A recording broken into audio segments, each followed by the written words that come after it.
one day somebody does something unspeakable to someone else, to someone you hardly knew, and you do something about it because you can. We get this story from NBC4i.com. 4 investigates. A Columbus Division of Police officer was fired by the city after downloading body-worn camera footage for personal use, according to the police union. Now, former Columbus police officer Spencer Badger, great name, had his termination of duty recommendation upheld by Columbus Public Safety Director Kate McSweeney Pishotti. Badger is accused of downloading body-worn camera footage without filling out proper public record requests and then uploading that footage to his personal YouTube account. He didn't do a FOIA. In a statement, McSweeney Pishotti said the findings in the investigation into Badger's conduct were unambiguous. Officer Badger admits to violating division policy on multiple occasions, her statement reads. She went on, he admits to improperly and repeatedly downloading law enforcement materials to a personal device.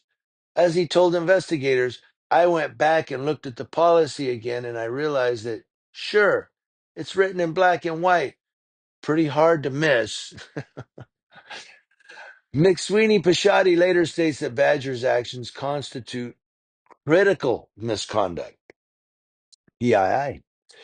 In a video posted to his YouTube channel, Badger addressed the firing. It's not something that people get fired for, and I'm 100% positive I will get my job back. He went on, the problem with that is it's going to take approximately 9 to 12 months for that process to play out. And in the meantime, I need some help. He needs some views, I need, check my PayPal. Now, Badger solicited the viewers to help pay his bills and support his family. In the video, Badger said he started the channel in the summer of 2020 during the Black Lives Matter protests in the city, saying the city's politicians used those protests to take over the police department. Brian Steele, president of the union, Fraternal Order of Police Capital City Lodge Number 9, said that while officers need to follow division policies, Badger should not have been fired.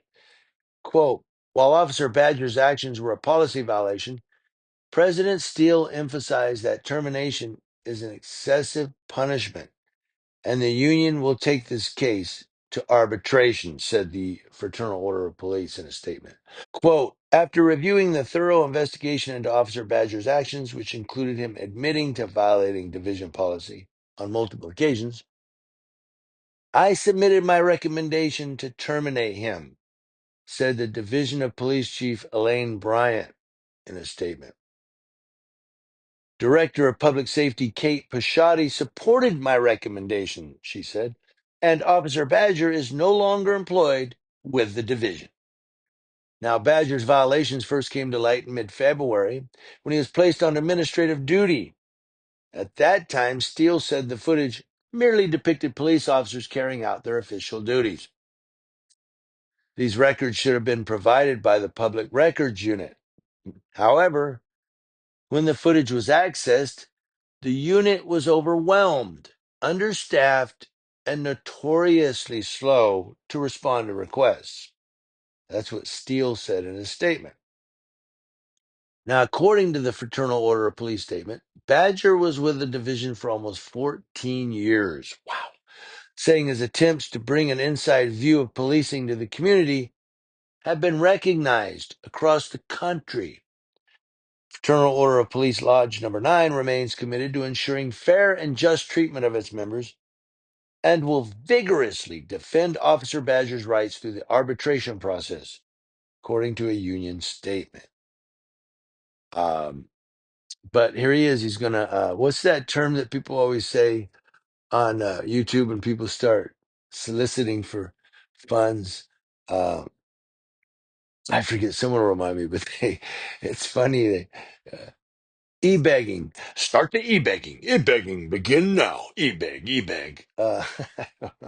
He might be e-begging. Sounds like it, right? But he's like, check out my PayPal. Check out my GoFundMe. But here's a cop that, decided he was going to upload stuff to YouTube from the body camera footage. He didn't do a FOIA request. I know a lot of people are going to be like, boo hoo, a cop got fired. Um, but he did, in doing that, I mean, he could have violated PII, which is personal identifiable information. In other words, when you are working for a government agency, county, state, city, federal, whatever, and you have access to persons' name, address, phone number, social security number, anything else, you release that stuff. He might be releasing their names, um, and releasing information about them within the department. That's a PII violation or a personal identifiable information violation, and you can get fired for that. Deputy Mike Rose, who lives in Chattanooga, Tennessee now, did that to me. He was telling these people um, about my arrest, which ended up being nothing, and telling me he got arrested and this and that. And I emailed the sheriff and I said, this guy's violating PII. He's out there telling people about my personal stuff. He's not supposed to be doing that. He's a sheriff. He's a deputy with your agency. And he got a no. And I believe, in my humble opinion, that may be one of the reasons he left the department and went to Tennessee. I don't care. We ran him out. But the point is, I'm sorry, I'm a chatty Cathy for those new subscribers that don't know. But the point is, and we're talking about this guy here in Columbus, Ohio, when you are working for an agency and you do something that releases personal information of people associated, like people you arrest, or if you're a county, welfare office, people that you help, you release their information on social media, you're violating their personal identifiable information. You get fired for that. So boo-hoo to this cop.